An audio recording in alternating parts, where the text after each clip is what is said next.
Howdy, folks. How are we? Happy Friday. You made it. All right. Congratulations. I'm so happy you could join me for our Banana Republic Friday.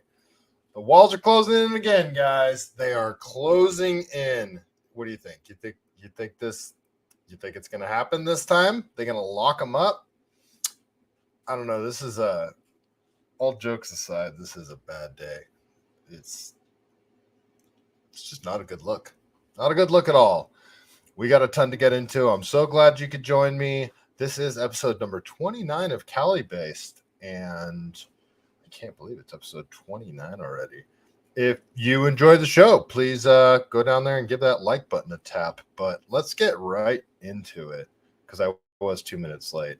So before we can get into the Trump news, you got Hillary talking crap already. She is a good troll. Hillary, she's not as good as Trump, but she's a decent troll, and she had some trolling to do today. And I kind of want to start off with Hillary's troll. So it's just stupid, but I mean, and it triggers everybody. It triggered me. So let's look at her little tweet that she put out there today. She's so evil. She's so evil. This triggered me. It'll probably trigger you guys too if you haven't seen it already. So she put out her stupid tweet, bringing back this in light of the recent news. Get a limited edition But Her Emails hat and support Onward Together groups working to strengthen our democracy. Oh, I can't stand her. I can't freaking stand her.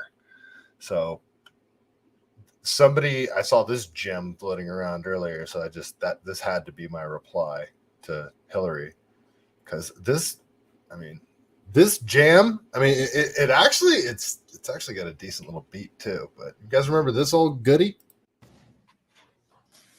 Good morning. I'm here to give you an update. Is tell you what we're recommending. But first, let me tell you what we found.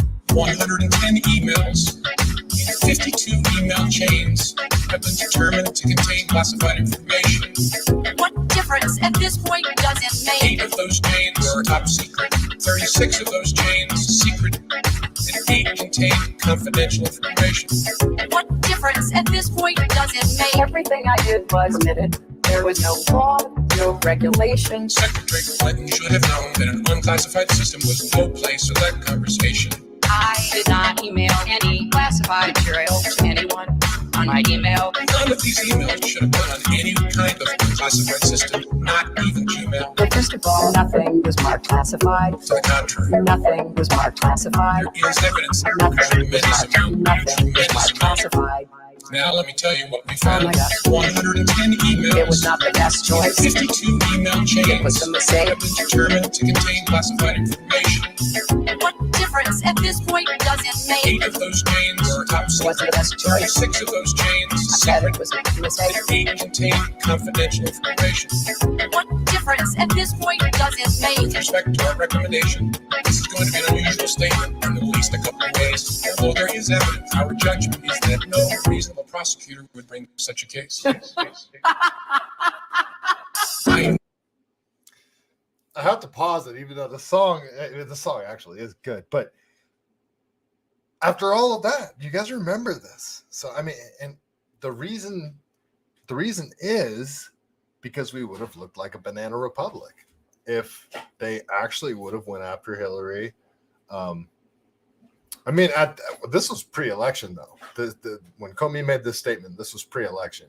But if Trump would have gotten office and they actually did go after Hillary, went after Obama and everybody that should be in prison, it would make us look like a banana republic. There's always sort of been this understanding that, once you're a certain level politician, you're basically bulletproof. Everybody knows it. And that's why all this stuff happening to Trump is so suspect right now. All right, I'm going to continue playing this, and I'm going to make my dogs go outside because they're going banana balls right now. know there will be intense public debate. I know there will be intense public debate. I know there will be intense public debate. What difference at this point does it make? 110 emails. It wasn't the best choice. 52 email chains. I made a mistake. Have been determined to contain classified information. What difference at this point does it make? 8 of those chains are top It was not a secret. good 36 of those chains. I said it was a mistake. And 8 contained confidential information. What difference at this point does it make?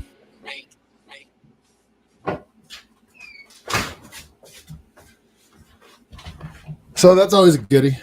All right. We'll get away from that one. But I wanted to start off with reminding everybody of Hillary's little problems that she's had. But we'll get into the Trump stuff now. All right.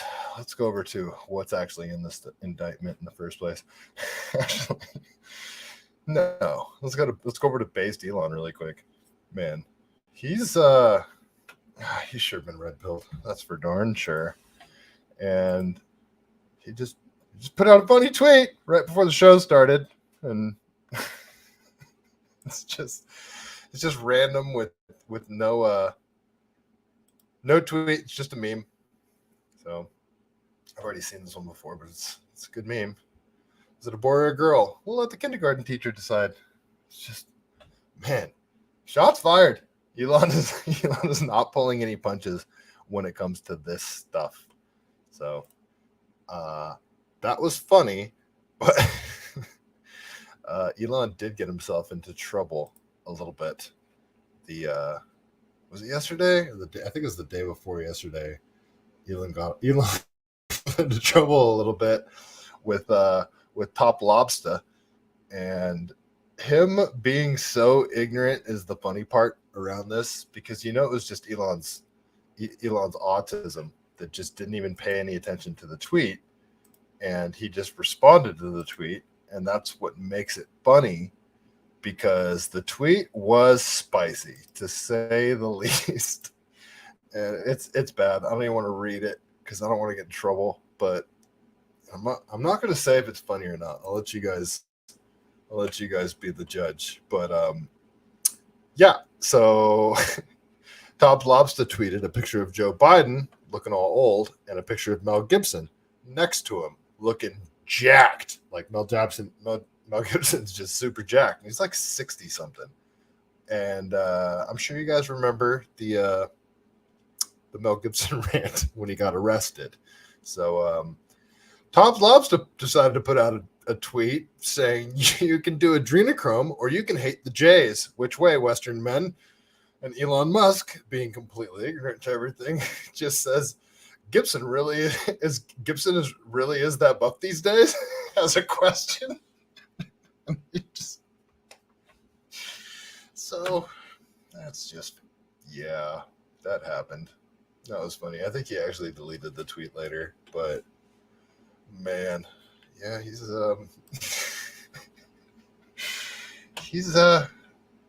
been interesting. It's been interesting since Elon took over Twitter. I got my issues still. There's still a list of words you can't say.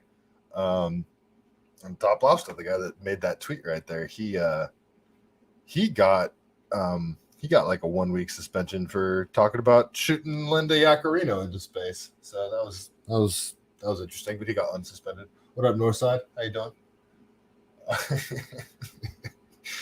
I am not going to confirm nor deny whether I agree with you. Yeah, so that happened.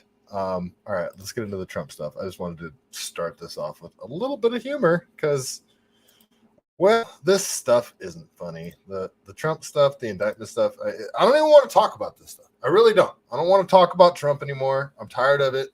I mean,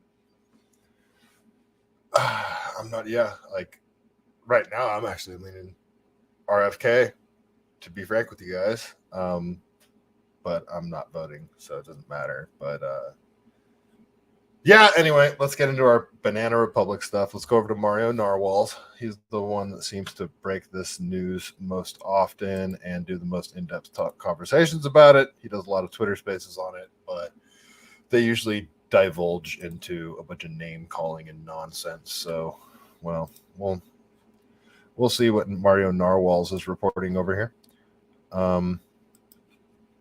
So, breaking, Trump took secret documents on U.S. nuclear program he may not have had been allowed to declassify. According to the federal indictment unsealed today, Trump took multiple classified files with him to Mar-a-Lago after leaving office. Among these files were documents on America's nuclear program and the nuclear capabilities of a foreign country. As a former federal prosecutor spoke about on our space today, it is worth noting that even as a president, documents related to nuclear weapons are arguably extremely difficult, maybe impossible to declassify. The Atomic Energy Act of 1946 and 1954 dictated that anything related to the production or use of nuclear weapons and nuclear power is inherently classified. This means that regardless of the directives given by the then President Trump, he would still be in possession of classified material. If Trump had... I'm getting distracted because I'm already getting triggered. Anyway, I'll finish before I go off on my little tangent. If Trump indeed had classified information on nuclear weaponry at Mar-a-Lago, this would have been seen as a huge national security risk and will undoubtedly be brought up in court. Is this a witch hunt or an indictment of someone who has genuinely committed crimes and therefore must be held accountable just like anyone else? Well, you know the answer to that. Everybody knows the answer to this. It is a witch hunt. What, did he break the law? I don't know. Maybe he did. But no other president would ever be treated like this. This is very clear that they perceive Trump as the biggest threat to the establishment, and they cannot allow him to be president again because he'll, I don't know, he said he was going to do a lot of stuff last time, but yeah, he's going to weaponize everything he can back against all of FBI, all the DOJ, Merrick Garland, all these freaking idiots. Well, Kim.com says in his reply to Mario Narwhals, under the Espionage Act, the terms classified or declassified don't matter. Those terms don't exist when the Espionage Act was enacted. That's why the Biden DOJ went with the Espionage Act, so they don't need to deal with Trump's arguments as he has the right to declassify. Okay, whatever. I almost don't even care about the details of if he broke the law or not. It's just a repeated attack after him. And did he break the law? Maybe, but that's not the point. They wouldn't. Every single president, and quite obviously Hillary Clinton, has done worse than, I have a feeling, any sort of documents or malfeasance with documents that was done. It was a mistake. I mean, I don't know. Maybe he was doing something nefarious, but yeah, this seems like a very clear witch hunt to me. But let's continue. Let's get more. Let's go over to freaking Krasenstein. Brian this time. They're both little short bastards. Let's see what the Krasensteins had to say about this. And if one says it, they both say it. I think they have a shared psyche. I think twins do that. Let's see, Brian. What do you have to say about Trump's indictment? All right. Breaking. Here's a rundown of all the breaking. Here's a rundown of all the breaking news related to the Trump indictment. You need to say breaking twice. The Trump indictment has just been unsealed. Defense and weapons capabilities, nuclear information, and other defense secrets were all included in the top secret documents Trump held. That was number one. Number two, Trump aide Walt Nauta has been indicted. Nauta was allegedly involved in moving boxes of classified documents following subpoenas by the government. 3, Trump allegedly on tape. He is allegedly talking about not being able to declassify documents as a former president and appears to have shared classified documents about Iran. Okay. I haven't heard these tapes yet, so I want to hear these tapes. I don't have those. When you guys watching has them, drop them in the comments maybe. Or let me know you DM'd me or something if you have that. I would like to hear this this Trump leaked audio. Who is he talking to? Was he talking to his attorneys? Anyway, number 4, Trump's lawyers have stepped down. Following the indictment, the team of attorneys representing Trump in the documents case has stepped down. Please discuss. And I think the lawyer stepping down is because he changed venues somehow. I don't know. Let's see what other people are saying. Let's see here. Yeah, let's go to Jim Jordan. Let's see what Jim Jordan has to say about all this, because I'm sure he's not exactly pleased about this. Even people on the left aren't happy about this. This looks really, really bad for everyone. Let's see. All right, let's go over the House Judiciary. Jim Jordan put out a statement. Let's read his statement. That's small. My eyes are getting older, guys. Let's see. Can I zoom in here? Why not? All right. Dear Attorney General Garland, the Biden administration of justice is reportedly about to indict a former president and President Biden's chief rival in the upcoming presidential election. According to reports, the department will indict President Donald Trump, despite the declining to indict former Secretary of State Hillary Clinton for mishandling of classified information and failing to indict President Biden for his mishandling of classified information. The indictment creates, at a minimum, a serious appearance of a double standard and a miscarriage of justice. Okay, exactly. An impression that is not only strengthened by allegations that a Biden Justice Department lawyer inappropriately sought to pressure a Trump-affiliated lawyer with the prospect of a judgeship. Additional information recently obtained by the committee about the department's execution of a search warrant on President Trump's residence only reinforces our grave concerns that your reported actions are nothing more than a politically motivated prosecution. And that's sure what it looks like to freaking everyone. Like, even people that are arguing, put him in jail, he clearly broke the law. People know, people can tell this is a freaking weaponization of the DOJ. This is bad. On June 7th, 2023, days before the reported indictment of former President Trump, the committee conducted a transcribed interview with Stephen D. Antuno. Mr. Antuno served as a former assistant director in charge of the FBI's Washington Field Office, WFO, and one of the most senior FBI officials in charge of effectuating the unprecedented raid of President Trump's residence at Mar-a-Lago. During his testimony, Mr. D. Antuno expressed strong concerns with the department's pursuit of the raid and noted several unusual features in the department's handling of the case. Mr. D. Antuno, who had over 2 decades of FBI experience, noted his frustration that the FBI was going to be left holding the bag again, and respect to the search of President Trump's residence. Sorry, guys, this text is really small for me to see. Yep, it didn't get any bigger on the second page. Okay. During his transcribed interview, Mr. D. Antuno detailed how he disagreed with the Justice Department approach to the raid and described several abnormalities about the department's actions in pursuing the investigation of President Trump. The Miami field office did not conduct the search. Mr. D. Antuno testified the FBI headquarters made the decision to assign the execution of the search warrant to the Washington field office, despite the location of the search occurring in the territory of the FBI's Miami field office.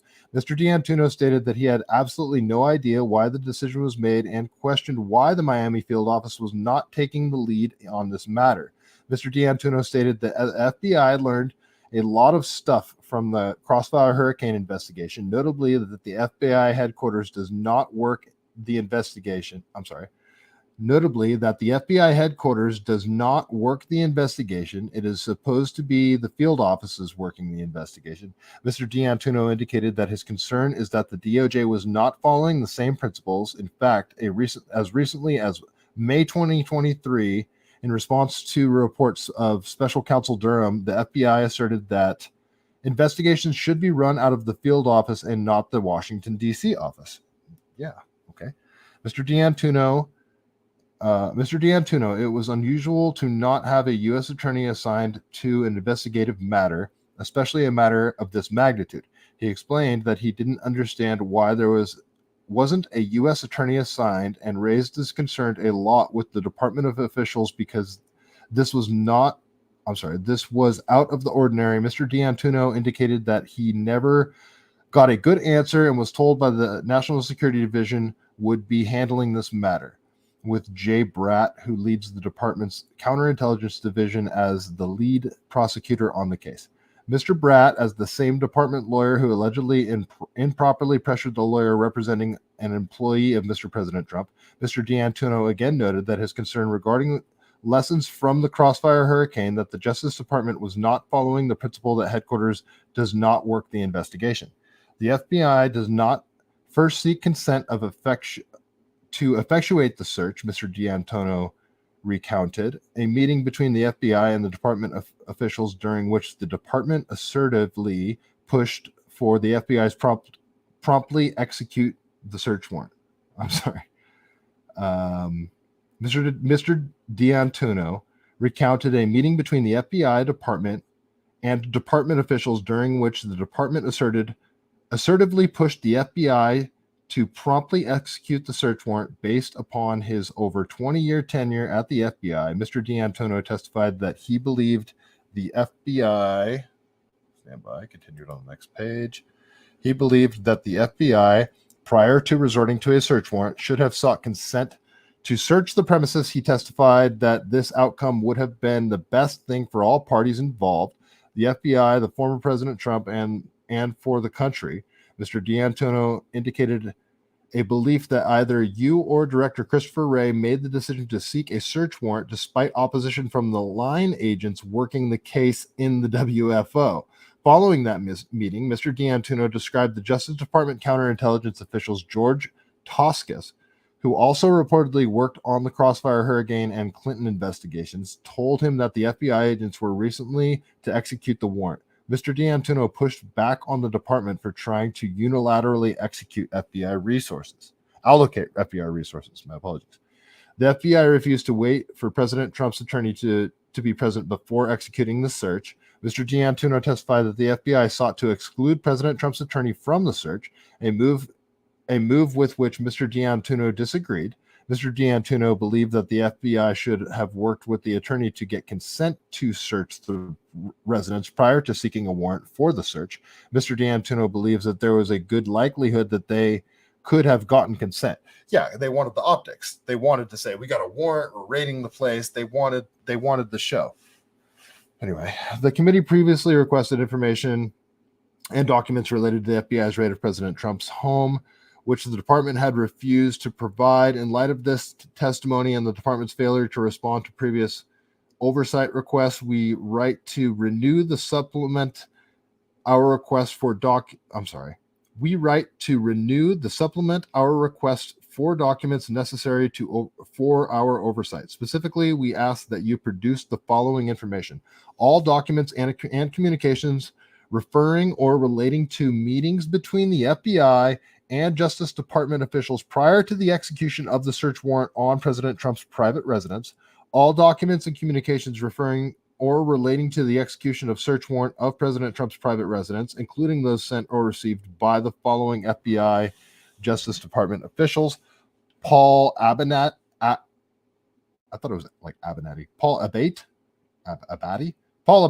Matthew Olson. I don't know how to pronounce his name. So they want those two guys. Jay Barrett, George Tascos, and Stephen D'Antuno. Okay. All documents and communications between or among Washington field office agents and employees and the U.S. Secret Service about the potential search of President Trump's residence. Please provide this information as soon as possible, but no later than 5 p.m. on June 16th, 2023. The Committee on the Judiciary has jurisdiction over the activities of the Department of Justice and the Federal Bureau of Investigation pursuant to Rule X of the Rules of House of Representatives. If you have any questions about this request, please have your staff contact committee, blah, blah, blah.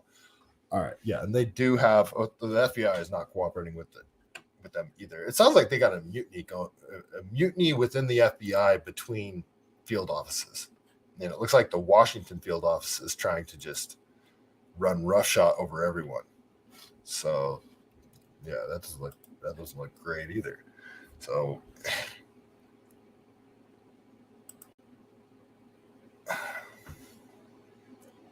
I don't know. Is it safe to say at this point that we've been living through a coup since 2020, essentially? Like, it's really what it's starting to look like. In God's hands, how you doing? Yeah, the Krasensteins. Yeah, I it's very clear that the DOJ has been weaponized. To me, I don't know. It may not be clear to you guys. Maybe you disagree, but this is it. Yeah, it feels like the FBI is completely corrupt. Like, there's just no other word for it. All right, let's go over to Jeff Clark on Twitter. Let's continue with all this Trump crap. I want to get through it as fast as possible because I am so tired of it. And we know it's a witch hunt, but we still got to do our due diligence, right? So let's see what Jeff Clark is saying, though. They're trying to make a big deal about the fact that Trump was asking. He was like exploring his options and saying that he knew he didn't declassify some stuff, and it's since he's not president anymore, he can't declassify it now. And so they're making a big deal about that. But okay, so he was trying to figure out his options, like it sounds like, and then they're also making a big deal about the nuclear stuff. And it's like once Trump leaves office, like they change all the nuclear codes and stuff. So I don't know. I don't get all this. I do not get it. Anyway, let's see what Jeff Clark has to say here. All right, we got a little bit bigger text now, thank God. I'm beginning to read the indictment against Trump, but even 3 pages in, it's clear that the leaks that preceded the indictment are far too close to what is actually being pleaded by the DOJ to be a coincidence. For example, in paragraph 6A on page 3, we hear about the recording of the Bedminster call, which the MSNBCs of the world have been beating a dead horse about for quite a while based on such leaks. This means that Trump's lawyers could not possibly be the source of the leaks. Okay. Ergo, the leaks are coming from the DOJ. They must be investigated and punished. Okay, so the DOJ is releasing the leaks to the media, and then the media reports it, and then the DOJ says, oh, we should investigate this, as if they are being informed by the media. The wrap-up smear. The good old wrap-up smear. So, also, this is grounds for granting a motion highlighting jury pool poisoning and disseminating the indictment before it reaches even its 1-month birthday. All of this is so outrageous, it shocks the conscience. It's fundamentally anti-American. Trump witch hunt number what? Yeah, exactly. This is a big one. I've lost count. Let's call it Trump witch hunt number 99. Indictment available here. Read it for yourself. Okay, it's long. I can't read the whole thing, but let's look at it.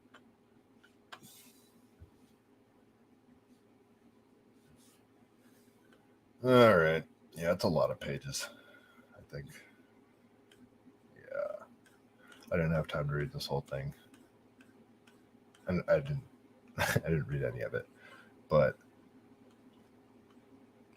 people went through it a lot today. I'll try to go through this a lot before Sunday. Yeah, we'll see if we can get into it on Sunday. So, so they got a transcript in here. What's this transcript? Hold on, I just stumbled across this.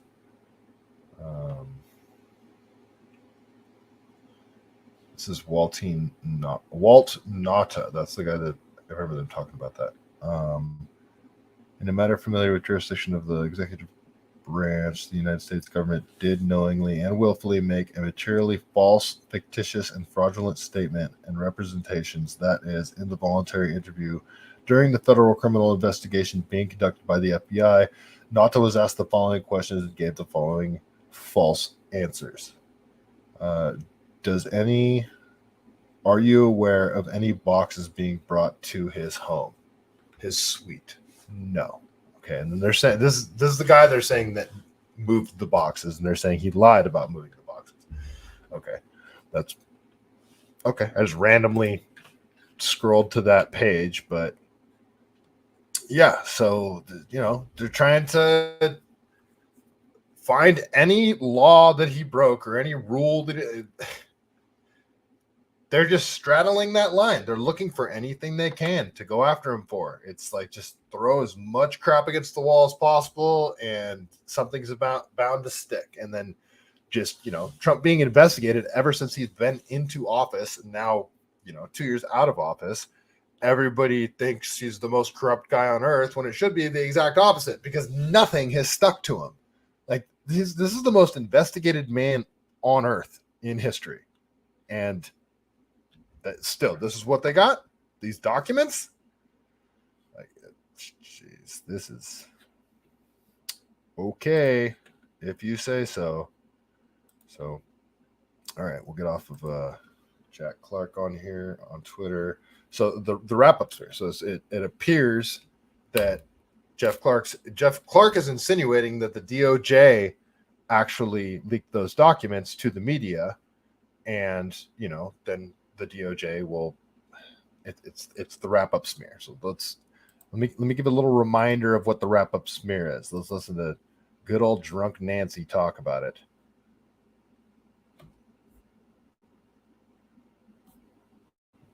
I just pulled up the first person I found tweeting it out. Let's go over to viewer X1 here on Twitter. And yeah, this is that old Nancy Pelosi video talking about the wrap-up smear, like bragging about it because they can't help themselves.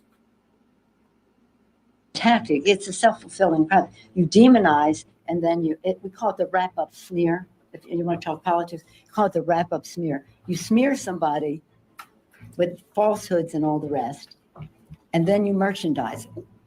And then you write it, and if they see it's reported in the press that this, and this, so they have that validation that the press reported the smear, and then it's called the wrap-up smear. Now I'm going to merchandise the press's report on the smear that we made. And it's a tactic. These people are pure evil. Like, how can you stand in front of the media and admit to that? It's maddening.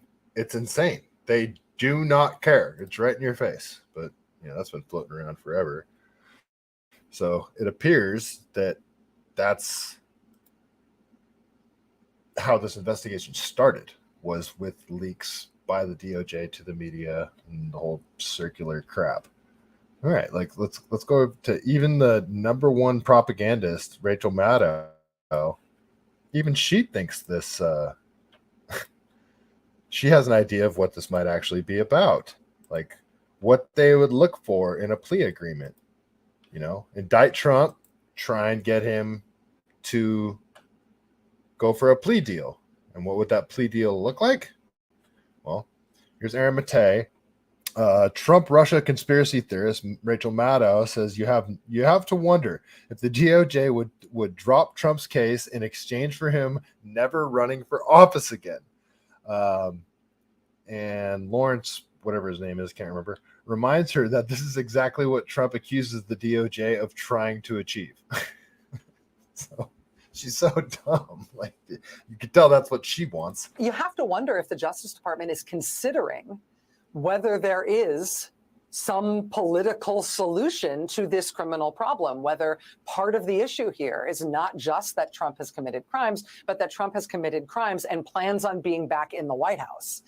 Do they consider, as part of a potential plea offer, something that would proscribe him from running for office again? I don't know. I would imagine if anything like that happened, that it would have to. You can see the look on his face as she's talking. He's like, oh, God, is she going to say it? Is she really going to say it? Oh, crap, she said it.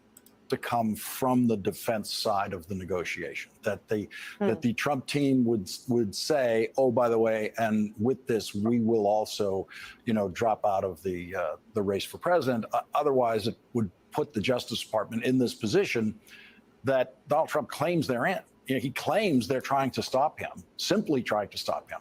from becoming president again, and that's the only reason they're doing this. So my guess, given those dynamics and the change, I think, in the way the Justice Department sees this in those 50 years since Spiro Agnew, it just seems unlikely that they would reach into the political zone of the solution.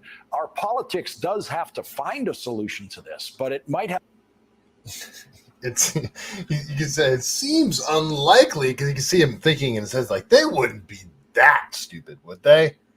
Yeah, they would. I think they would.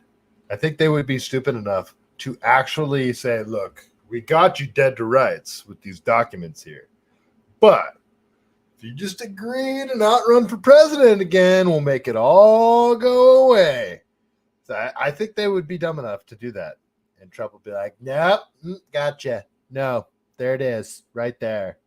Yeah, I don't know. Maybe they would be dumb enough to actually offer that as a plea.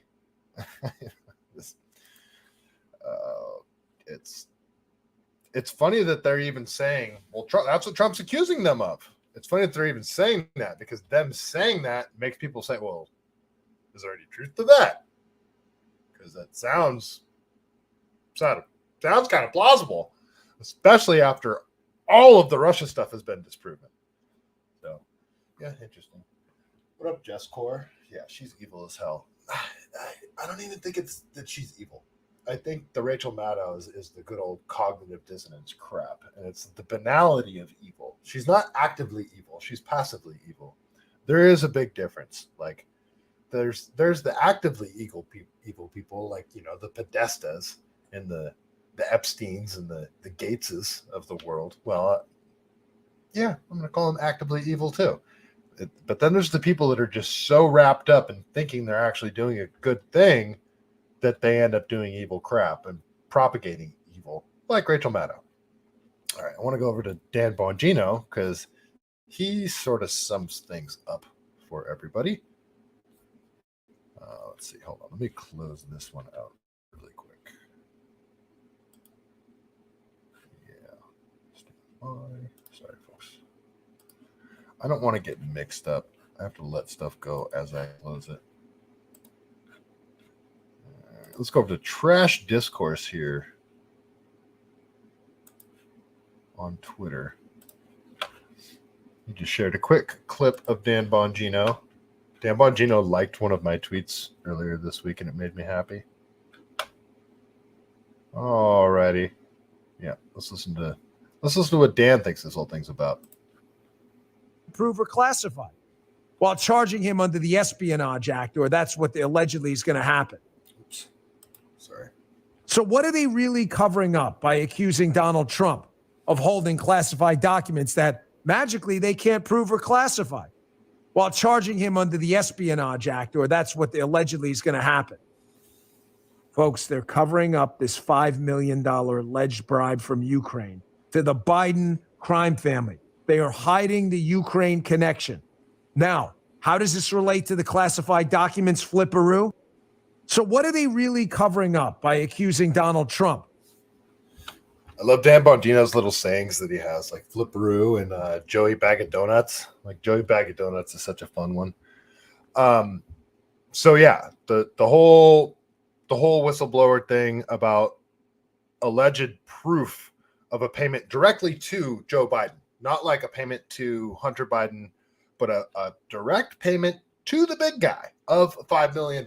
And this is the whistleblower that they're saying if they unmask him, he will be killed. And yeah, all that comes out, and they're indicting Trump about these documents.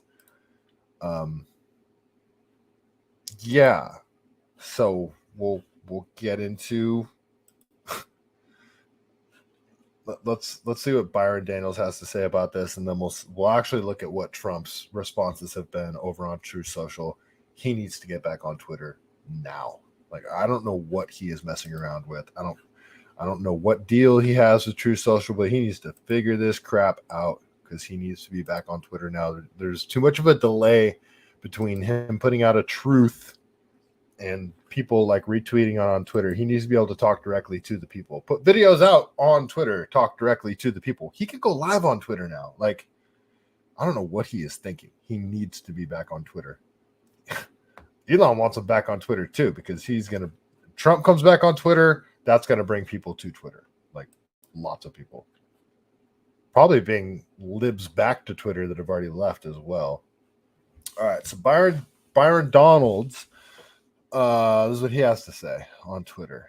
On the day members of Congress learned from the FBI linking, on the day members of Congress learned from an FBI document linking then VP Joe Biden to receiving $5 million from Burisma in a pay-for-play scheme, Biden's DOJ announces another phony indictment of the leading candidate for the GOP presidential nomination, Biden's likely opponent and former POTUS. This mob-like justice system is turning Lady Justice on its head and is the most significant threat to our democracy. Stand with President Trump. Okay, let's see what Trump had to say. This is Trump's response to all this stuff. So, page 1. I want to do some of it in the Trump voice, at least. The corrupt Biden administration has informed my attorneys that I have been indicted, seemingly over the boxes hoax. Even though Joe Biden has 1,850 boxes at the University of Delaware, additional boxes in Chinatown, D.C., and even more boxes at the University of Pennsylvania, and documents strewn all over his garage floor where he parks his Corvette, and which secured only by the garage door that is paper thin and open much of the time. It's not a great Trump impression. I won't do it on this next page. Page 2. I have been summoned to appear at the federal courthouse in Miami on Tuesday at 3 p.m. I never thought it possible that such a thing could happen to a former president of the United States who has received far more votes than any sitting president in history of our country and is currently leading by far all candidates, both Democrat and Republican, in polls of the 2024 presidential election. I am an innocent man. All in caps. That was very tricky dick of him. Page 3. This is indeed a dark day for the United States of America. We are a country in serious and rapid decline, but together we will make America great again. Okay, whatever. All right, that's Trump's response to this. So you guys could look at the indictment. I mean, I should have put it in my show notes, but I didn't. You guys could find it out there. It's floating around all over the place. It's long. I encourage everybody to read it, but you heard what people are saying about it. We'll wait for more information to come out, but okay. So they're going after Trump. Let's talk about any potential malfeasance with Biden now. We already talked about, we just played a little song for Hillary's malfeasance that we know about, that James Comey came out and said all the classified, secret and confidential email threads and chains that were found, the hammers and the laptops and all that. And then at the end says, this might sound strange, basically, that we're not going to recommend they go after her. We're not going to recommend any charges. So I don't know. It doesn't make any sense. Well, it does if you consider that we banana republic. But let's talk about the big guy. Let's listen to Lauren Boebert talk about the big guy. She was on Benny Johnson, I think yesterday, talking about all the Burisma crap and this FBI whistleblower. So, yeah, let's go over to Benny Johnson on Twitter and listen to this little clip of Lauren Boebert talking about what this FBI whistleblower has said. Congresswoman Lauren Boebert, after reading the FD 1023 from form involving the Biden corruption, there was a $5 million payment made to Joe Biden, not Hunter Biden, Joe Biden, the big guy. All right. So you saw it in a secure facility. Yes. So this document isn't public yet, but it is unclassified. So you Correct. can go into detail about what was inside of this So document. there are some details, just dates, times, locations that we cannot express right now for the safety of the source. And so what I can say is this has been going on for many years. And there was a $5 million payment made to Joe Biden, not Hunter Biden, Joe Biden, the big guy. And this is, we've been said that we're going after his son, that he has nothing to do with this office, but it's clearly laid out that they used Hunter Biden because he was stupid and that he could go through his dad for protection and that it would all just go away anyway. Wow. And so this does have to do with the natural gas in Ukraine. This does have to do Yes. with the development of natural gas sources. And Burisma and Hunter Biden being appointed to the board, where it is noted that he had no experience, that the Biden family business has no experience in these oil and gas companies, in these businesses, yet he was appointed to the board. They know he's not smart. They know he's stupid. And the payments were made for bribery. Shokin is certainly mentioned in these documents. And all of this it really surrounds around that public statement made by Joe Biden threatening Victor Shokin. And we're seeing that there was forced payments made. So I don't know if you heard her at the end. She's talking about when Biden was on stage bragging about how he's going to withhold the $1 billion of aid to Ukraine if Victor Shokin, the prosecutor, wasn't fired. And he's on stage bragging about pay to play and holding foreign aid hostage for essentially a personal favor, it seems like. And if you guys haven't seen that video, let's play it really quick. Let's go to that one. So I got that one pulled up on YouTube here. And yeah, let's watch that really quick. It's just, it's a lot like Nancy Pelosi talking about the wrap-up smear. It's just, they're so, it's like they don't care that they're bragging about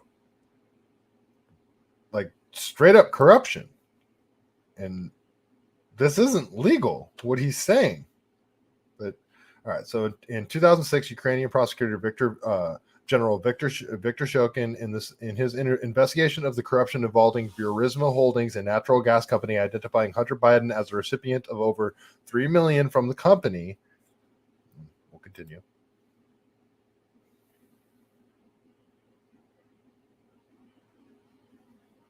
Recipient of over $3 million from the company. Not wanting this corruption exposed, Joe Biden swung into action using U.S. loan guarantees as hostage while demanding Shokin be fired. Amazingly, Joe Biden now brags about his actions in this matter. And watch the guy on the right of him, because he looks so uncomfortable, because it's like he's realizing what Biden's admitting to. And he's sitting there like, are you really saying this right now? Like, are you really bragging about this? And it's amazing that like he wasn't subpoenaed and brought before a grand jury for making this statement. But if you guys haven't seen it, here it is. It's amazing. So brazen. I remember going over convincing our team or others to convincing us that we should be providing for loan guarantees. And I went over, I guess, the 12th, 13th time to Kyiv, and I was supposed to announce that there was another $1 billion loan guarantee. And I had gotten a commitment from Poroshenko and from Yatsenyuk that they would take action against the state prosecutor, and they didn't. So they said they were walking out to press conference. I said, no, I said, we're not going to give you the $1 billion. They said, you have no authority. You're not the president. The president said. I said, call him. I said, I'm telling you, you're not getting the $1 billion. I said, you're not getting the $1 billion. I'm going to be leaving here. And I think it was, 6 hours? I said, I'm leaving in 6 hours. If the prosecutor's not fired, you're not getting the money. Oh, son of a bitch. Got fired. And they put in place someone who was solid. You see how uncomfortable the guy on the right looks too? Like, he didn't laugh when the crowd laughed. And the guy on the left looks pretty uncomfortable too. It's just, I can't believe he would just admit to that, and like everybody just ignores what he admitted to. I mean, this was years ago that he admitted to this. He looked old and rough then. But man, he spoke so much better then. So they're inviting, all this comes out, all this legitimate stuff about Biden. They're indicting Trump. Banana Republic. Constitutional Banana Republic. That's what we got. So what's the news talking about? Well, let's get into this UFO story, because it seems like every time there's some Biden news that comes out, some Biden corruption news that comes out, all of a sudden there's a UFO story that comes out as well. So let's get into that one if we can. Uh-oh. Might be freezing up over here. Maybe I can't get into that one. Okay, there we go. Jeez.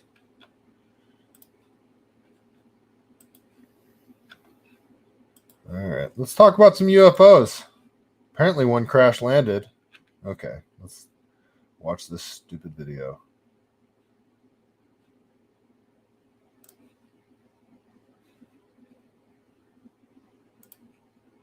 Oh, this is actually we terrified with. So there's two.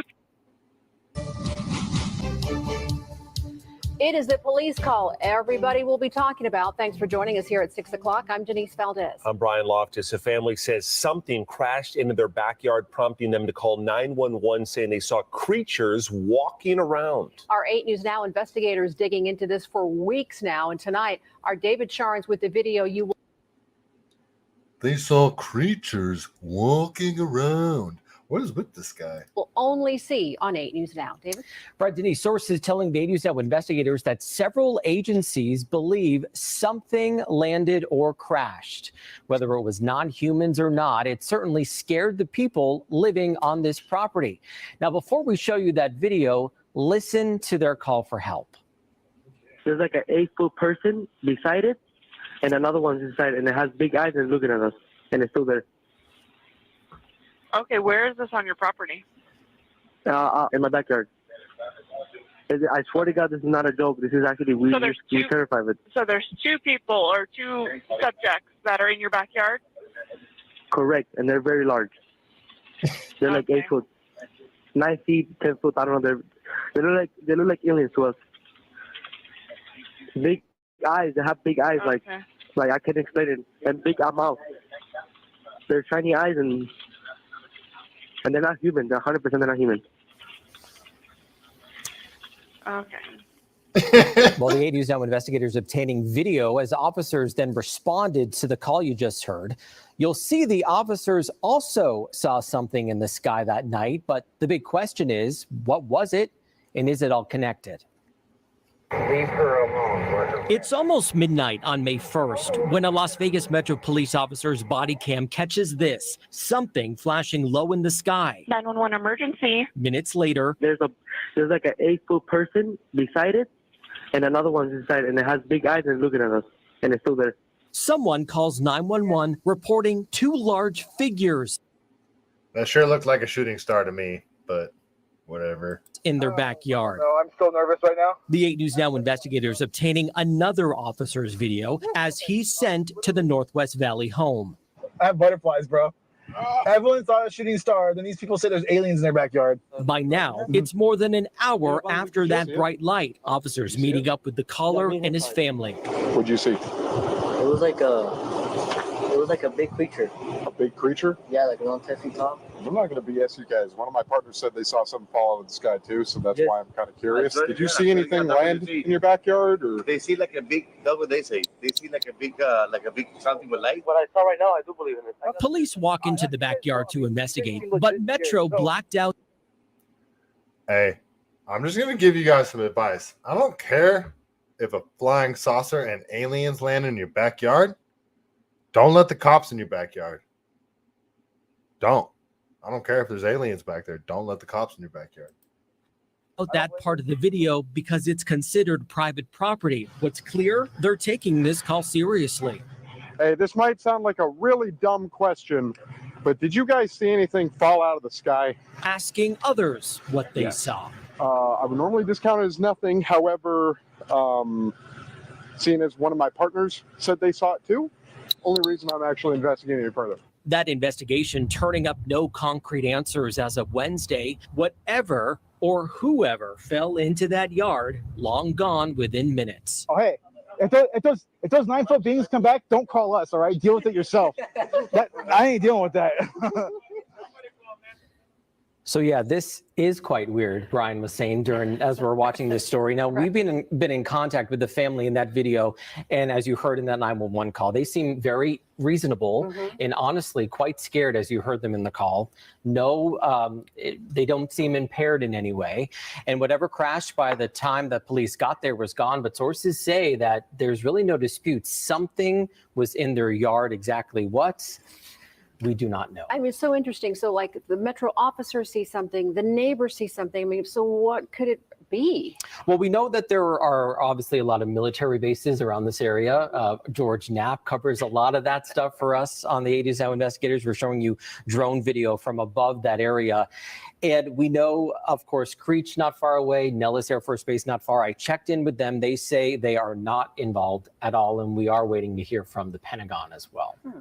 And you talked to these people. It seemed completely legitimate to you. And do you have any personal thoughts on maybe what it was? Right. So it seems from talking to our sources that something happened. There was obviously some flash in the sky. A lot of people saw it that night on the night of April 30th, early in the morning on May 1st.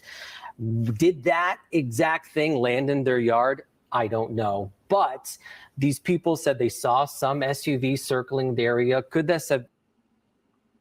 So there's no impact, damage on the grass. There's no evidence of anything. So the thing crashed in your backyard and took off and left. Like, Jesus, I can't, you guys. Could this have been some piece of equipment that malfunctioned? Maybe they saw something and then someone came. I can't believe we're talking about this. Right. Someone came and retrieved it from the backyard in the SUV. We don't know. This all comes as a former high-level intelligence officer, a veteran, was on News Nation talking about how there is a program where the government collects some unidentified objects. So He really just referenced News Nation. Huh. You know where these people get their news. These people get their news. When they want to know what's really going on, these people are on like InfoWars and crap like that. So that's funny. So this might be that. We just don't know. We're going to work to find out, though. And Brian no Dave. substances. They were looking with clear substances. eyes. Very interesting. Not. All right. So they're saying there's aliens like every week. They're saying that.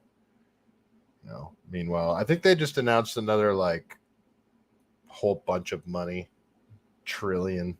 I don't know, a whole bunch of money to Ukraine today. Another weapons aid package. Yeah, isn't that wonderful? Yeah. Okay.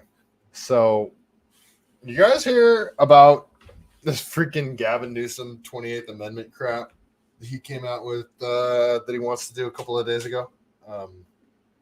This fool is actually calling for either a convention of states or, trying to get 2/3 of Congress to make a constitutional amendment. And let's listen to old Gavin himself explain it. It's not even one. Yeah. Oh, I can't stand Gavin Newsom. I cannot stand him. Just everything about him, literally everything about him. His voice, the way he looks, everything drives me insane. He's such an arrogant person. All right, here's Gavin Newsom's 28th Amendment that he wants to do. Every time it's the same. They tell us we can't stop these massacres. They tell us we have to stand by and watch tragedy after tragedy unfold in our communities. They say we can't stop domestic terrorism without violating the Second Amendment, and that thoughts and prayers are the best we can do. I'm here to say that's a lie. In this country, we do have the power to change things, to reclaim our freedom from fear. Our ability to make a more perfect union is literally written into the Constitution. So today, I'm proposing the 28th Amendment to the United States Constitution to do just that. The 28th Amendment permanently enshrines 4 additions to the laws of our land. It raises the minimum age to purchase a firearm from 18 to 21. Because if you can't buy a beer, you shouldn't be able to buy a gun. It mandates universal background checks to prevent truly dangerous people from purchasing a gun that can be used in a crime. It institutes reasonable waiting periods for all gun purchases, and it bans civilians from buying assault rifles, those weapons of war our founding fathers never foresaw. This will guarantee states as well the ability to enact common sense gun safety laws while leaving the Second Amendment intact and They always say these common sense gun safety laws that are just arbitrary rules that they put in place that don't actually do anything. Like I showed you guys my AR on my last stream, but it's got a big stupid paddle on it. You can't adjust the stock. You can have a max of a 10-round magazine here. Those are the things that they want to do. And remember, when they talk about assault rifles and assault rifles, and they talk about how powerful the AR-15 is. Well, this is a round. This is a 5.56 round, and this is a 30-06 round. You can see the difference in size of the actual projectile, and you can see the actual difference in the amount of powder that is in this. So you got a bigger round traveling much faster, and this is my actual hunting rifle. This is what you hunt a deer with. This is not for that. Well, you probably could if you wanted to. I wouldn't want to, but that's the assault rifle that they're talking about. And again, so if they want to ban assault rifles, they're going to have to define the term. So I would imagine what he has in mind is exactly what they're doing up there in Canada, what Justin Trudeau's doing. And they're going to have an actual list of guns that you can't own that will be classified as assault weapons. Guarantee pistols will end up on this list. Like, I want to say you can't even have a Mauser up in Canada anymore. Like, there's some shenanigans going on up there in Canada. And since Gavin Newsom's essentially the same person as Justin Trudeau, I see him doing the exact same thing that Justin Trudeau's doing. So that's what I expect, at least. And when Gavin Newsom is talking about the 28th Amendment and saying all those things that he just said right there with the music in the background, who's he talking about? Who's he trying to appeal to when he talks about common sense gun safety laws and that kind of crap? Like, the person that he's trying to appeal to is the low information cult member. Let's go listen to one of them right now, because they are impossible to reason with. Even if you are the nicest, most reasonable person like this gentleman here. I don't know if you guys saw this clip floating around. It's impossible trying to reason with these people. If everyone has a gun, then you're defending yourself from the other people with guns. If guns are banned, you don't have to defend yourself from someone else with a weapon. Right now, your people, we are standing on the land of your people. This is stolen land. This land was stolen. Ganko, what? You got a Mauser? That's awesome. That's good. You can still have it up there. That's cool. You can have SKSs too. I've shot an SKS. Those are fun. 7.62. NATO, I believe. Stolen from you through gun violence. And I understand that the only way that your people could protect themselves was by defending yourselves with guns. Yeah, this if you is look our at first step to ending white supremacy, because white supremacy, the symbol of white supremacy, is a gun. the Wounded Knee Massacre happened with, I don't know if you remember, It's funny how she says the symbol of white supremacy is a gun when it's like every single race, religion, creed has guns. Like, what? First thing they did, they took the natives' guns away from them. And then, now, I don't really want to talk about that. I'm just kind of throwing that out there. But Native Americans, indigenous people, had firearms before America was even a country, before the Constitution. Right now, they live on lands that are protected as their own land. Should they lose their guns as well? No one deserves guns at this point in America. When children are dying in mass numbers, when guns are a tool of white supremacist culture, no one should have access to them. Simply because the more guns that there are, the more gun violence against Indigenous people, the more gun violence against BIPOC individuals, the more gun violence against Black children who wore a hoodie and rang the wrong doorbell. The more gun violence against. So that's the Black man that gets shot that she focuses on, the one that rang the wrong doorbell. She's not focused on the Black men that are shooting each other in insane numbers. It's when you really start looking at the numbers, it's shocking. It is absolutely shocking. And I've been meaning to do an episode about that, but yes, there is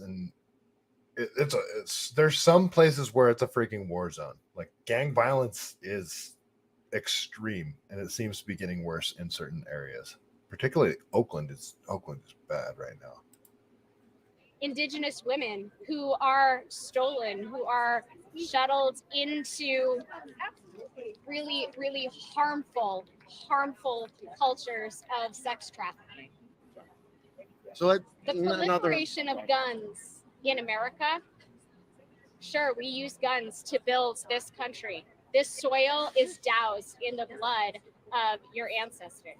This soil is doused in white supremacist culture, and we have to. So because of this woman, I want to normalize the term libsplaining, because she's explaining, she's trying to explain Native American history to a gentleman that clearly is a Native American and knows Native American history and is being so patient and polite with her. But it's something that she says at the end here that really gets me. To pull it from the root up. We're going to start with the guns. Oh, wait, no, I think she already said it, and we missed it. I got to play this again. White supremacist culture, no one should have access to them. Simply because the more guns that there are, the more gun violence against Indigenous people, the more gun violence against BIPOC individuals, the more gun violence against Black children who wore a hoodie and rang the wrong doorbell. The more gun violence against Indigenous women who are stolen, who are shuttled into really, really harmful cultures of sex trafficking. So the proliferation of guns in America, sure, we use guns to build this country. And she cuts them off, doesn't let them talk. There's a certain point in this video where she essentially says, if we outlaw guns, then the guns will go away. Like that's the logic that they use. That all we have to do is make the guns illegal, and then they go away. They really believe this, and there's just so many levels to their stupidity. There's no reasoning with it. I think she already said it. You guys get the point. They're all like this. They truly believe that if they make guns illegal, then all the guns will go away, and it won't just be that civilized, law-abiding people will be left without guns, and the only people that will have guns will be violent criminals and the government. Sounds like a recipe for a wonderful society. But that's that, and they have no clue that's what they're advocating for. So, all right, let's continue with Newsom, because I guess DeSantis trolled him pretty good and ended up sending a bunch of illegal immigrants to California unannounced. And well, Newsom wasn't too happy about it. And I like seeing Newsom angry. So let's watch Newsom be angry and lash out at Ron DeSantis.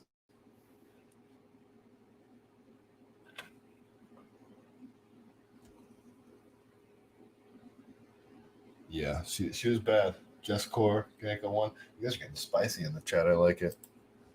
These flights of asylum seekers that are being brought to Sacramento, there have been 2 of them now. They've been described as state-sanctioned kidnapping by the Attorney General of this state, of California. You tweeted directly at the governor of Florida, Ron DeSantis. I want to get this right. You called him a small, pathetic man and asked, quote, kidnapping charges? Is that what you believe happened, Governor? I would love to see Ron DeSantis fight Gavin Newsom. That would be awesome. Like, Ron DeSantis he does annoy me, but he would absolutely wreck Gavin Newsom. And it would be glorious to watch. Yes, Ron DeSantis would absolutely wreck Gavin Newsom. I don't care what anybody says. Newsom, that Florida kidnapped migrants and brought them to California? I think I'm being generous, small, and pathetic. Very generous. He's just weakness masquerading as strength. Yeah. He's flailing, desperate for attention. Let's just level set here. Let's level set. Here's a governor from the state of Florida. What does that mean? Like, I don't think I've ever heard anybody say that in a conversation with me. Let's level set here. Let's level set. Like, they make these like top of mind. Remember when what's her face said top of mind, and then they started saying top of mind all the time after that? It just drives me crazy. They just come up with these phrases and then say them if they're supposed to have some profound impact. That is using taxpayer money, and he had to go to another state to find people under false pretense. I don't think this. I know this. Yeah, Gecko One, of course you can't get cocaine. Cocaine's illegal. You can't find cocaine anywhere. It's all fentanyl now. Talked to the migrants, lied to them, took them into another state by bus, and then took them on a chartered flight to Sacramento, lying to them that they had help on the other side, knocked on the door. How is that lying to them? How is putting migrants on a flight and sending them to California and saying that there's help for them on the other side, how is that lying to them? Gavin Newsom has made it very clear that we are a sanctuary state. And which I don't understand how he has the authority to do that either, because we have cities and counties that should be able to make up their own minds on that. But Gavin Newsom says we're a sanctuary state. They haven't put any sort of thought into how they are going to accommodate people to be a sanctuary state with our insane problem that we already have. But no, we're a sanctuary state. How is DeSantis lying to them? Florida's not a sanctuary state. They can't stay there. He's made it very clear. Send them to states that talk about how empathic they are. Well, that's us, Gavin. You signed us up for this, you ass. And they left these migrants right there on the steps. What kind of human being does that? What kind of human have you walked down the street in San Francisco? In the Tenderloin? Anywhere? What kind of human being allows that to continue? Ron DeSantis is going to be landing in this city later this month to hold a fundraiser for his presidential campaign. Yeah. Should he be worried that law enforcement officials in this state are going to arrest him when he walks off the plane? Now we're getting into hyperbole. The bottom line is, well, just we're for respectfully, accountability. I mean, I don't think it's hyperbole. You're the one raising the issue of criminality potentially. Potentially. Yeah. And we have to do the investigation. So one, it's ready, aim. Holy crap. So he's saying that Ron DeSantis has to be potentially worried about being arrested by Gavin Newsom's goons when he comes to San Francisco to do a presidential fundraiser. Hello? Like, The weaponization of government is just increasing. And it's tyrannical people like this. Tyrannical people like Gavin Newsom, Justin Trudeau, Jacinda Ardern, anybody, Dan Andrews, what's his name? Macron, just all the World Economic Forum people. They are so freaking tyrannical, and they want to utilize the government to go after their political enemies. And that's exactly what he's essentially threatening Ron DeSantis with right there. Fire, not ready, fire, aim. That's his approach. Our approach is to seek first to collect all the facts, but on the basis of facts of evidence that were provided. And by the way, I didn't take this in the third party frame. I was there with these folks directly and listened to how human beings used as pawns for a guy's political advancement. That's pretty sad and pathetic. And leaving the border wide open in Texas and flooding El Paso and all the border towns in Texas with illegal immigrants, that's using people as pawns. Sending as the left likes to use, the phrase the left likes to use, sending a dog whistle to everyone in the world that it is open season. You get here, you're going to get processed, and you're going to get released on your own recognizance, and you're free to go. You can do whatever you want. If you're from Honduras, you can come over to San Francisco, and you will have work lined up for you in the Tenderloin, standing on a corner, and you will have customers. And so I take this very seriously. And as I said, we are not Martha's Vineyard. I love Martha's Vineyard. We're not Martha. This is California, 4th or 5th largest economy on planet Earth. We mean business. And so Ron DeSantis should know that. And everyone that's been part of this, they may have more direct accountability and culpability. 4th largest economy on Earth. And Tesla is, watch, they're going to leave. How many businesses are fleeing California? Small businesses didn't survive. This man has destroyed this state. I cannot stand this man. This man has been in power essentially since I graduated high school in San Jose. He was ruined. That's when he began ruining San Francisco.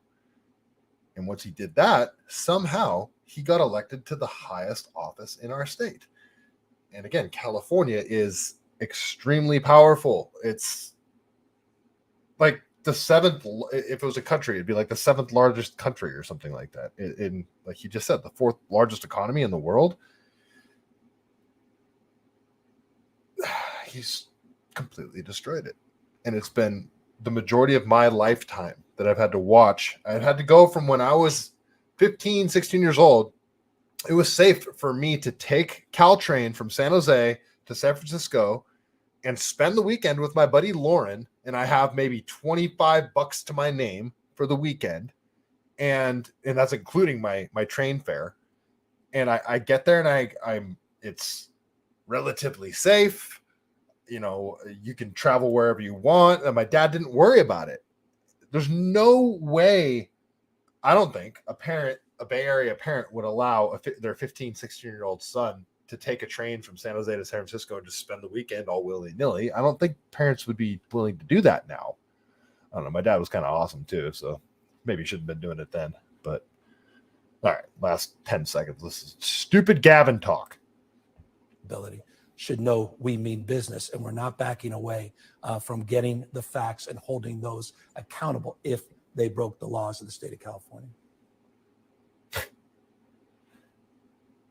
So you're going to hold Ron DeSantis accountable if he broke the laws in the state of California. Man, when Ron DeSantis comes to San Francisco, I might have to go to that event. Yeah, I think I'm going to have to do that. All right. Let's continue with California, because this little bit of news came out. Let's see, what do I got here? Oh, no. Done with that one. Yeah, let's continue with California here. So, Yeah, might as well share it. All right, let's go to Kron channel 4.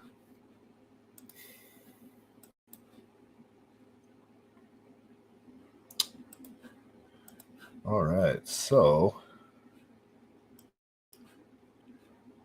owner of 2 major downtown San Francisco hotels to cease loan payments and surrender property to the bank. So they're just gonna, all right, you guys can have it. We're done. We're washing our hands of it. So, San Francisco is like, I should have pulled up that David Sachs video talking about the price per square foot in San Francisco before the pandemic and what it is now. San Francisco was one of the like highest priced real estate markets in the world and most sought after real estate markets in the world before the pandemic, and now there's like a fire sale on California Street. Let's listen to Kron channel 4 talk about it.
So there's people legitimately concerned about the San Francisco economy totally collapsing, like talking about like a Detroit type situation. There's legitimate concern about this. There's legitimate concern about everybody abandoning ship, even though apparently they're opening up a new IKEA in San Francisco, is the rumor.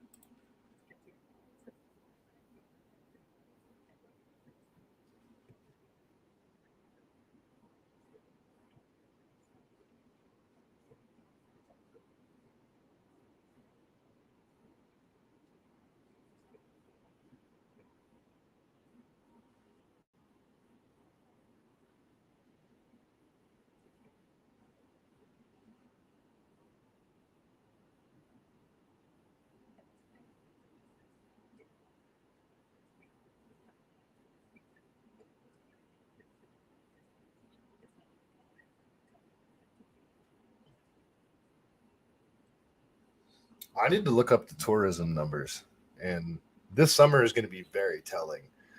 I think tourism numbers are going to fall off the map. We're talking like less than half of what we normally get in San Francisco. And the word is out. The word is out all over the world how bad San Francisco is. It's everyone knows. I don't see tourism going well this summer.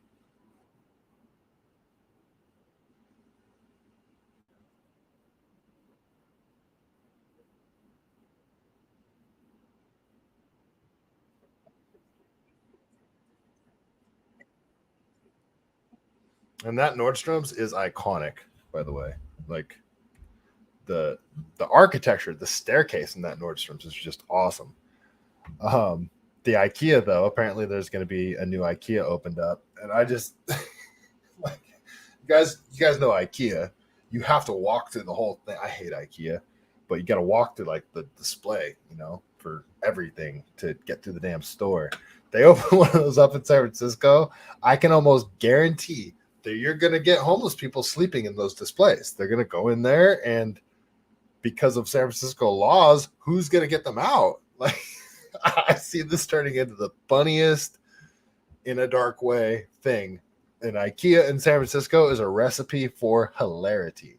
And I bet you it gets vandalized before the store even opens. Like, when I say vandalized, I mean like windows broken and then breaking in and like messing stuff up. I bet it happens before they even open. So San Francisco just on a freaking death spiral. It's insane. That city, man.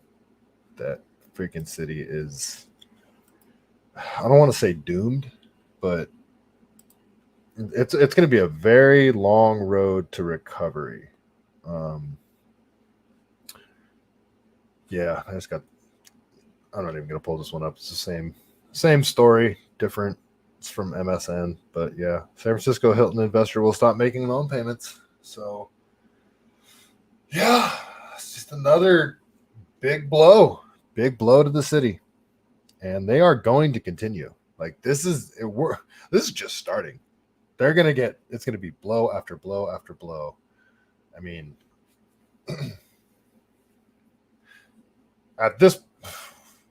they're lucky the Warriors just built that stadium. I mean, even the Giants stadium is still relatively new. It was built in like 2002, but they're lucky that those are still relatively new stadiums. I mean, Oakland needs to do everything they can to hang on to the A's. It's just the Bay Area is injured. The Bay Area is freaking hurting. I mean, Oakland is an absolute shit show right now. It's awful. It is horrible. Yeah. All right, I'm going to close this one out too. Enough depressing topics. Jeez. No, I have some more depressing topics. I have some more very depressing topics. We got 2 in a row. 2 depressing topics in a row, guys. So, all right. We'll just go over to Fox 2 KTVU. This is a really sad story. There was like a shootout on the freeway between guys, I think like 2 years ago, and a little boy was killed. And well, they're reducing the charges on the guys. So let's listen to Fox 2 KGVU talk about it. An update now on the Oakland highway shooting death of little toddler Jasper Wu. Alameda County's district attorney removed the special circumstances charges against the suspects. KV's Brooks Jerose joins us now live from the newsroom with reaction to that decision. And also, Brooks, what happened inside the courtroom today?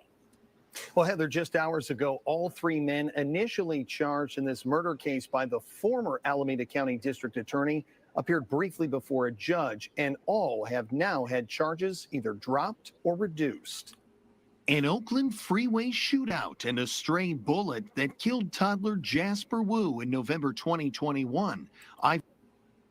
So I don't know if that was on 880 or 580. That looked like 580, but dude's getting in a shootout. Bivens and Trevor Green are both charged in his death and have not yet entered a plea, but prosecutors just reduced the charges against them. Those dudes look evil as hell. Those dudes just look straight up evil. No longer facing life without parole or a death sentence. I think that was the right call. Green's attorney says both men have been wrong. So no longer facing life, no longer facing a death sentence. Look at these evil bastards. Fully accused, yet still face murder charges with a gang enhancement. Even without the special circumstances, the charges are extremely serious and carry murder charges with a gang enhancement. Does his tattoo on his neck say Hitman? Enhancement. Even without the special circumstances, the life without parole or a death sentence. I think that was the right call. Green's attorney says both men have been wrongfully accused, yet still face murder charges with. Yeah, this dude's got a tattoo on the front of his neck that says Hitman, I'm pretty sure. Sounds like a model citizen. With a gang enhancement. Even without the special circumstances, the charges are extremely serious and carry decades of time. But Carl Chan, speaking for the Wu family, says throwing out the special circumstance sets a bad precedent and points the finger directly at District Attorney Pamela Price. By not sending a strong message, we are almost saying that it's. So I don't know about Pamela Price, but based on these actions, I would say that she's a Soros-backed district attorney. Anybody want to look into Pamela Price? I bet Pamela Price. Yeah, just Google Pamela Price, George Soros. See if there's any connection with her campaign and George Soros. You'll find it relatively easily if you just search that. You could even search on Twitter. But yeah, Pamela Price, George Soros. Based on these actions, I would say she probably is a Soros-backed district attorney. Okay to commit crime because there's no serious or no consequences. Price said in a statement, "We will continue to hold these men accountable for these serious charges that will likely land them behind bars for the rest of their lives." Still, she didn't explain why she made the changes. On the way to work together and making sure that the legal system has to be fair and again, justice for all. Bivens and Green are accused of ambushing another car with an AR-15 style rifle. Inside was passenger Johnny Jackson. He fired back, but claimed it was in self-defense. Johnny Jackson was a victim of an unprovoked attack by an AK-47 on the freeway. A judge ruled in his favor. I'm sorry, can you guys get on the same page and say if it's an AK-47 or an AR-15? There's a big difference, guys. One is gas piston, or one is a gas-driven, one is piston-driven, different size round. Just be clear.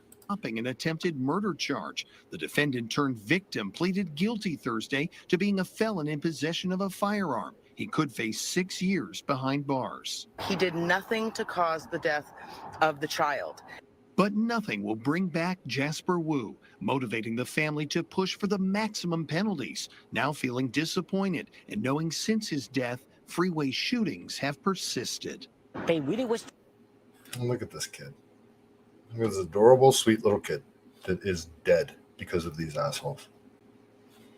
To see justice is not only for their family, but they all want to see justice for all and making sure that all other families and deserve the same justice. Prosecutors say all of the men were involved in gangs. Bivens and Green were both denied bail and are due back in court in late July. Jackson is scheduled to be sentenced for that weapons charge on July 10th. In the Oakland's out of control. Oakland's just as bad as San Francisco, just in a different way. And what sucks is Oakland's amazing. Oakland is such a great city. I know it sounds crazy, but Oakland is absolutely beautiful. And the food, like Oakland has so much good food, especially on,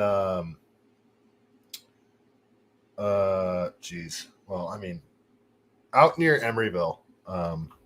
There's a casino over there that has a great Hofbräu.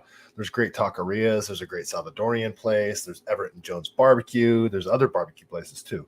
There's one barbecue place over in Berkeley that I don't know if it's still there, but it was run by an old black man. And you walk in, there's like a bunch of antiques, like old antiques. Like I don't know, I can't remember. And like you get your barbecue and they just give you bread with it. It's so good. And I've only been there once, but that place was in Berkeley. Oakland has so much good food. The East Bay, Berkeley, Oakland. Man, when I was like back in like 2003, I had a buddy that went to UC Berkeley, and I used to go up and hang out with him. Actually, the same buddy that I used to take the train and go spend the weekend with in San Francisco, my buddy Lauren. He ended up going to UC Berkeley, and I used to go hang out with him in Berkeley too. So much different back then. It was so much better. It was like the political divide wasn't there, and everybody hung out with everybody. It sucks now. Freaking sucks. I hate it. All right. Sorry, guys. All right. Enough of that. Terrible story. Let's go to another terrible story. This one was this was getting censored like crazy. It was getting taken down off Twitter. It was getting taken down off Instagram.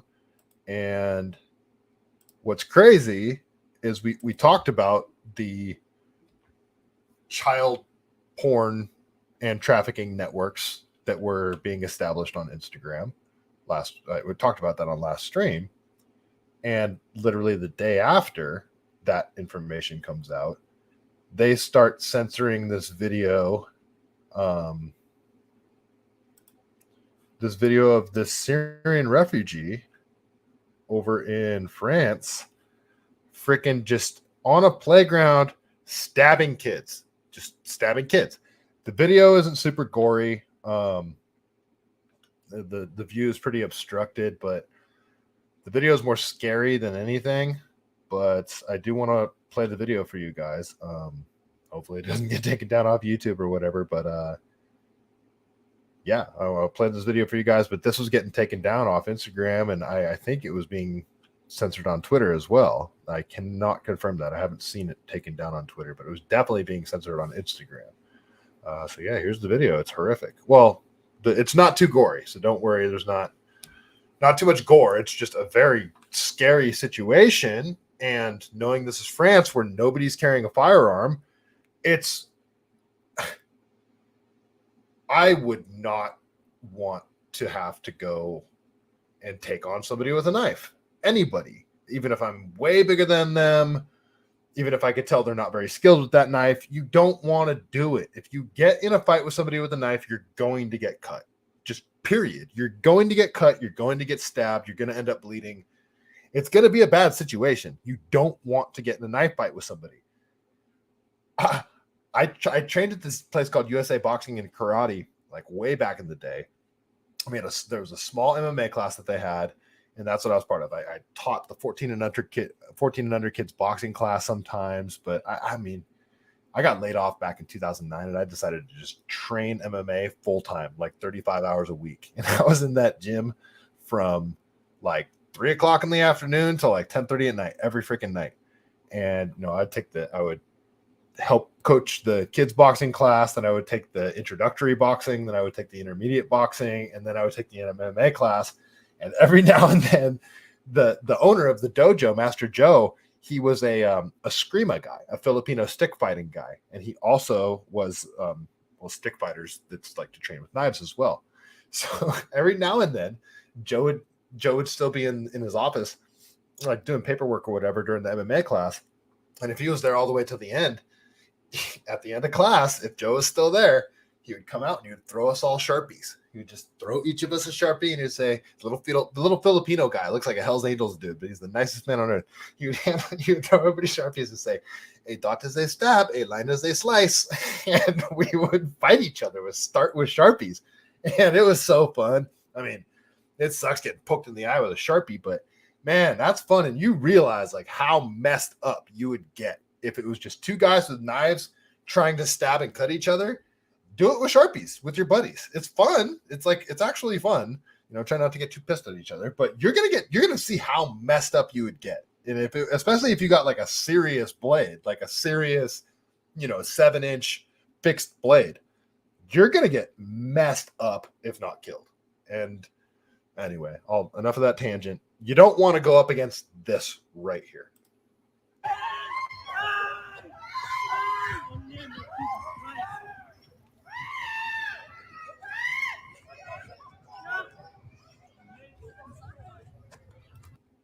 And that is a very large fixed blade, very large. So this is the knife I carry. This is a very small blade, fixed blade. That knife he has is at least twice the size of this. So like, I wouldn't want to go up against him with that.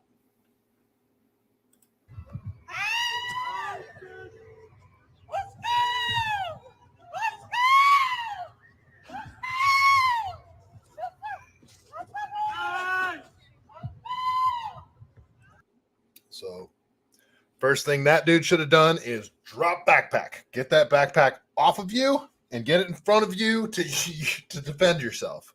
But kudos to that man. You just got to get in there. Like, even if you have no plan, no martial arts experience, you die instead of the kids. And, good job, guy. Then you got this guy up here not knowing what to do, which is on his phone, Nobody has any clue what to do here. Bad situation. Very bad situation. And what kind of evil is this? Like, this is the evil that exists in the world. Like, this man probably feels like he's doing it for some sort of, I don't know, religious reason. But I'm sure this man doesn't think I'm an evil person. I'm going to kill. He probably feels like justified in his actions somehow. It's just pure evil incarnate. He's trying to kill children by stabbing them to death with a knife.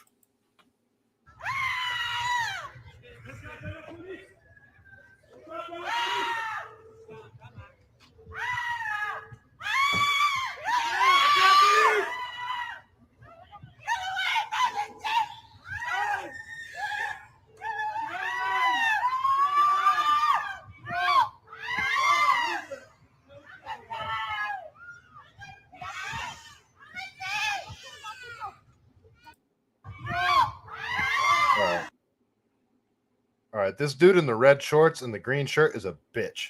Look at right here.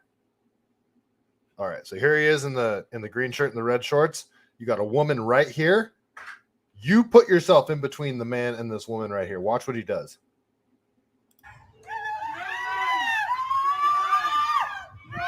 Turns and runs. So right here, he's got enough separation. So the attacker's over here. He's in a parallel line with the woman right here. He can either turn to his right and put himself in between the attacker and this woman, or nope, dude flees. He runs away. You're a bitch. Whoever you are in the green shorts, Frenchman, you little bitch.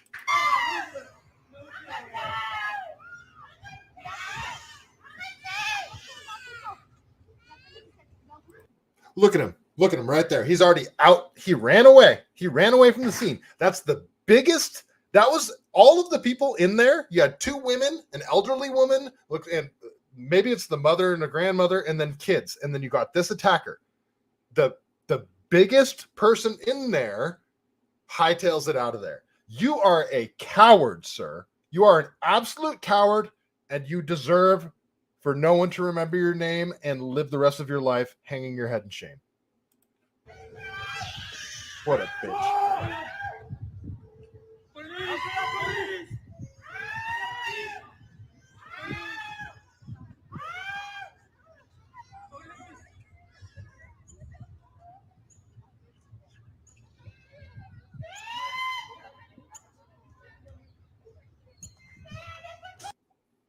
At least the guy with the backpack's trying to do something. He doesn't know what to do. He's probably got no martial arts experience. Probably doesn't have any weapons on him, but he's trying to do something.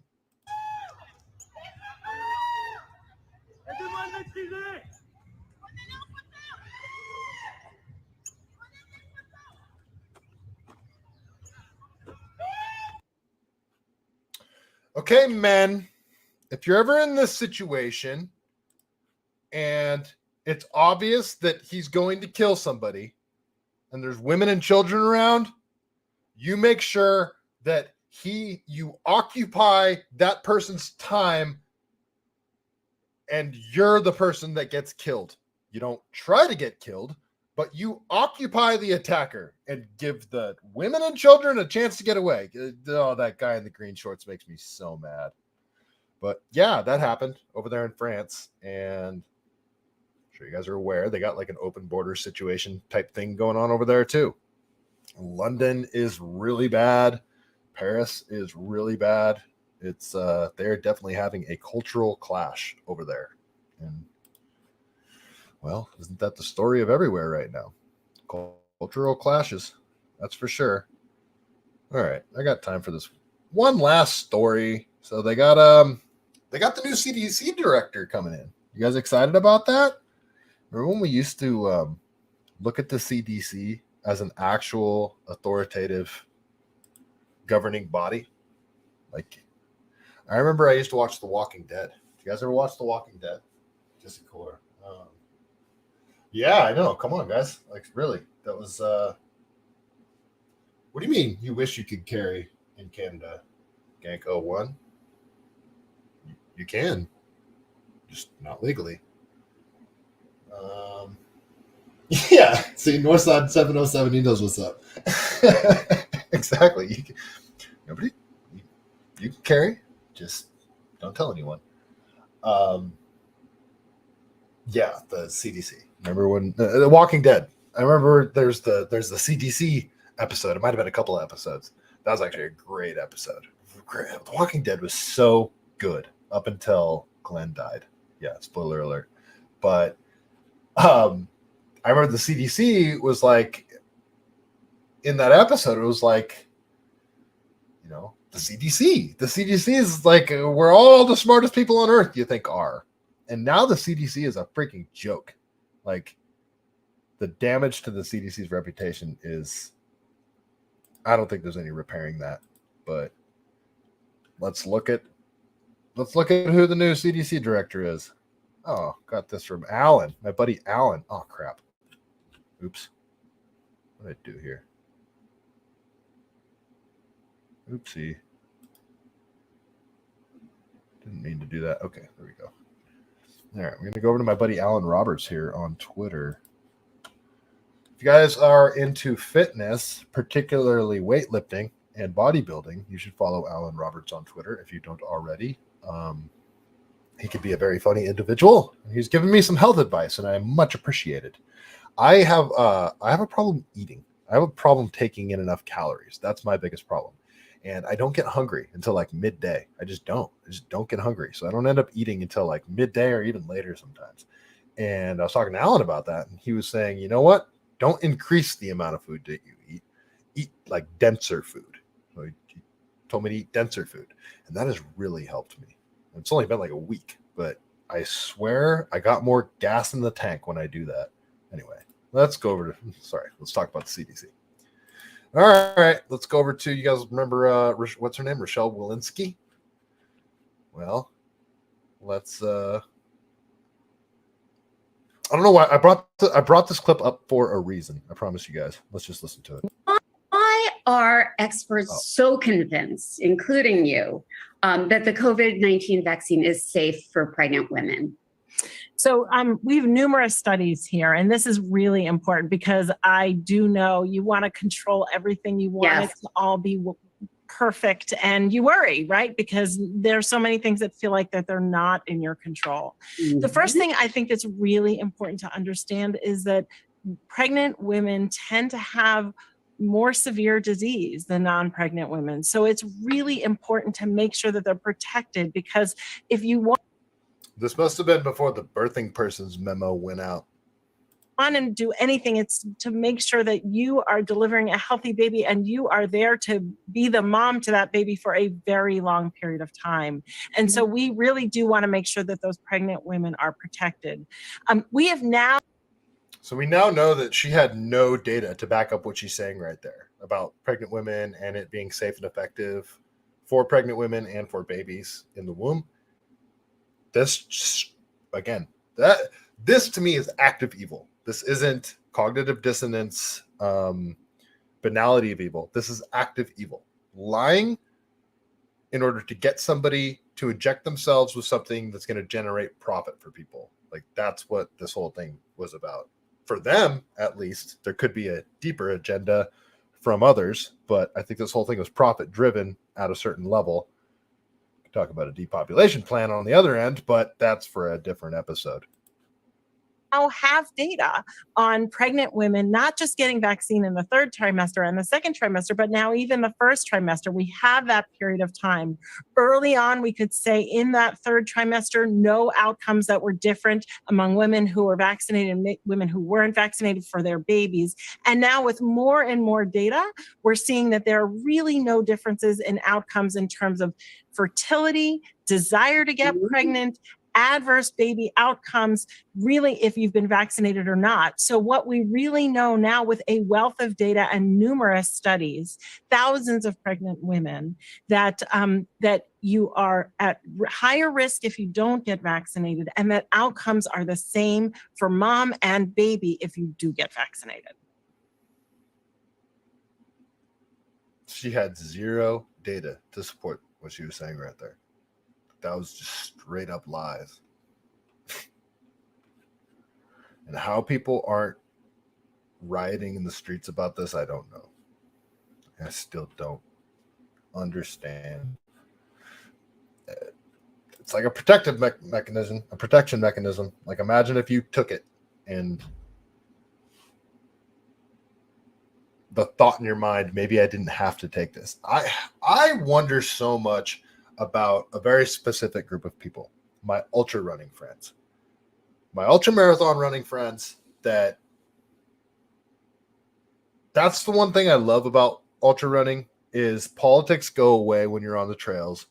And if you're a kind of person that gets out there and runs really far for no other reason than running really far and pushing yourself to extremes because you want to see what you're made of, if you're that type of person, I inherently like you and am drawn to you and want to know you and what you're about and how you think.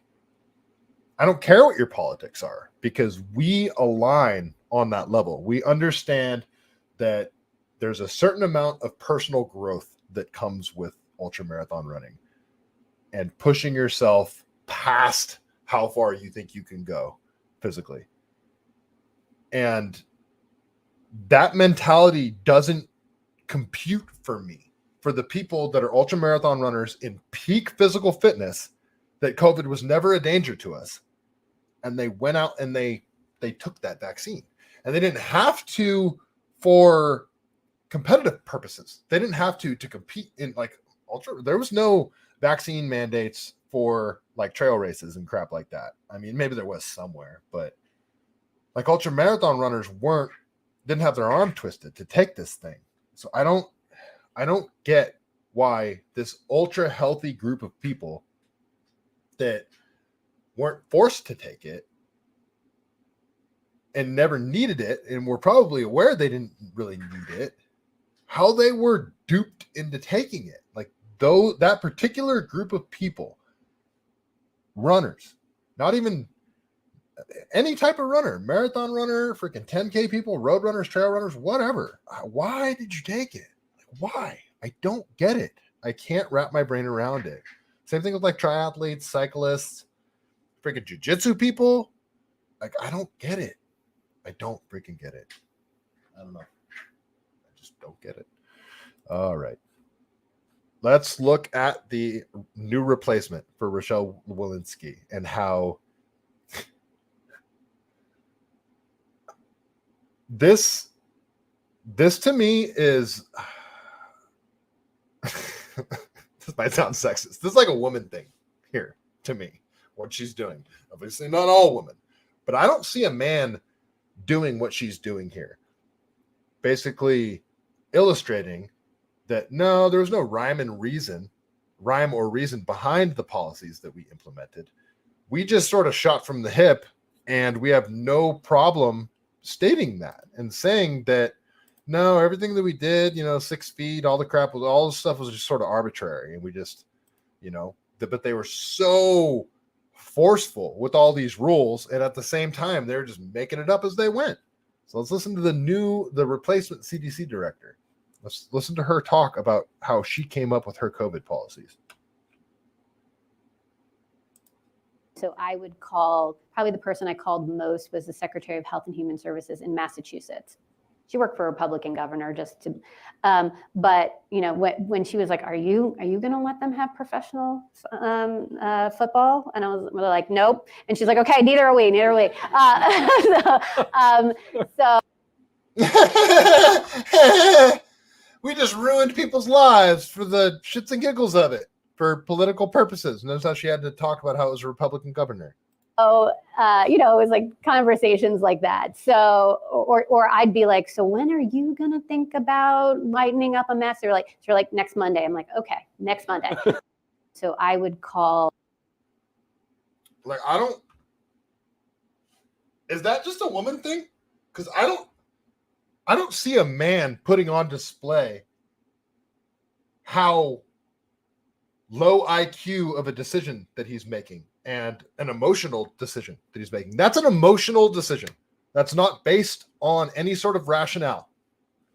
Maybe it's not a woman thing. Maybe it's a low testosterone thing because we saw a lot of that type of thing happening during the pandemic. A lot of that type of stuff from Chuck Schumer. Well, I mean, I have a feeling this chick and Chuck Schumer are probably on the same testosterone level. So I don't know. Like these people just come out and they talk about how arbitrary everything they did during COVID was, and they had no data to back up any of their decisions. Meanwhile, people were ruined, absolutely ruined. That's who is running our world, people. That's who's running our world. All right. That is, I think, all I got. All right, I did. I got through it. Perfect timing. Jeez. I'm impressed. I'm getting good at this 2-hour thing. I usually have a backup story pulled up just in case, but that was my backup story. I thought we were going to go a little long, but we ended up being just perfect there, guys. I really appreciate all of you joining me. If you've made it this far, give that like button a tap. Really helps the algorithm, especially if you're over on YouTube. I don't know if anybody's even watching on YouTube, but yeah, the like button, share, all that good stuff. Comments help. Yeah, if you could share, it'd be great. Yeah, if you want to support the show, I do have a GoFundMe going. It's linked in my bio, and yeah, things aren't great, guys. So if you want to help out, it would be greatly appreciated, because yeah, let's just say things are getting rough, but I'm plowing through. It's strange. I've never been I don't know if I've been in this much financial danger ever in my life, but for some reason I've never been more excited and optimistic in my life either at the same time. So I'm like on the verge of losing my place, but I'm also building something, and I'm loving it, and I'm putting, like, every second of every day is geared towards this show. And I've gone from just like jumping down rabbit holes and trying to just take in content and stuff to like actively researching stuff now. And it's not paying me yet, but I think I found my calling, guys. I really like this. I really do. And I really enjoy all you guys in the chat. You guys are awesome. You guys are hilarious too. You say some very funny stuff. You know, all you guys who joined tonight, Ganko1, Northside, Terry Wallace, Jess Corey, you guys are great. And all you people that watch the restream, you're great too. So I really appreciate all your support, especially those of you that share and all that stuff. So thank you so much. You know how we do it. We're going to end the night with the greatest book ever written. We're going to tell a joke from The Truth About Chuck Norris. All right, let's go. I got to stop slamming this book on the ground because I already broke the spine of it. But all right, let's go to the beginning of the book. Okay. That's a funny one, but I'm not going to read that one. I want to read a longer one. Okay.